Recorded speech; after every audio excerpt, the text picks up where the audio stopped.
बंटीदत्त मिश्र, श्री शंकर दयाल अवस्थी, पंडित महेश दत्त शुक्ल, गुरु प्रसाद सिंह मुंगेश समेत तमाम ऐसे साहित्यिक विभूतियों को भी इस धरा ने भारत के साहित्य आकाश में उपलब्ध करवाया है। बहन और भाइयों, देश की आजादी के लिए, देश की स्वाधीनता के लिए अपने रणबांकुरों के साथ बलिदान हुए राजा बलभद्र सिंह चहलारी की ये पावन धरा हमें सदैव राष्ट्र भक्ति के लिए,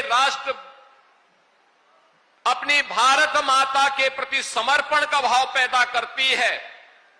तो यहां के युवाओं की प्रतिभा, कभी केडी सिंह बाबू की हॉकी के एक प्रतिभाशाली खिलाड़ी के रूप में उन्होंने उस टीम का प्रतिनिधित्व किया जिसने भारत को मेडल दिलाने का काम किया था। ओलंपिक में भारत के नेतृत्व की टीम को आगे बढ़ाने में योगदान दिया था।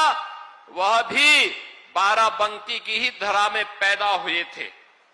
यही नहीं, फ्लाइट लेफ्टिनेंट शंकर दयाल वाजपेयी वायुसेना के एक वीर ने फ्लाइट लेफ्टिनेंट के रूप में उन्होंने अपनी सेवा देकर के अपने आप को बलिदान किया था देश की सीमाओं की सुरक्षा करने के लिए।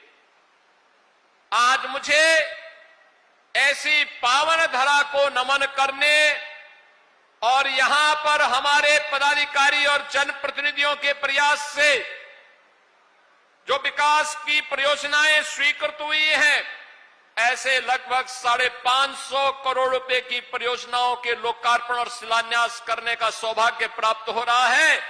मैं इसके लिए आप सभी को हृदय से बधाई देते हुए दरियाबाद के लोकप्रिय विधायक और प्रदेश सरकार के मंत्री श्री सतीश चंद्र शर्मा जी को, यहां के अपने एमएलसी और अन्य पदाधिकारियों का हृदय से अभिनंदन करता हूं।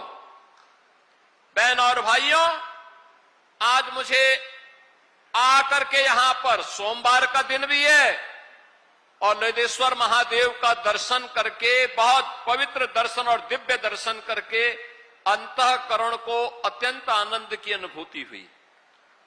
कितना प्राचीन विरासत है, कितने सौभाग्यशाली हैं आप।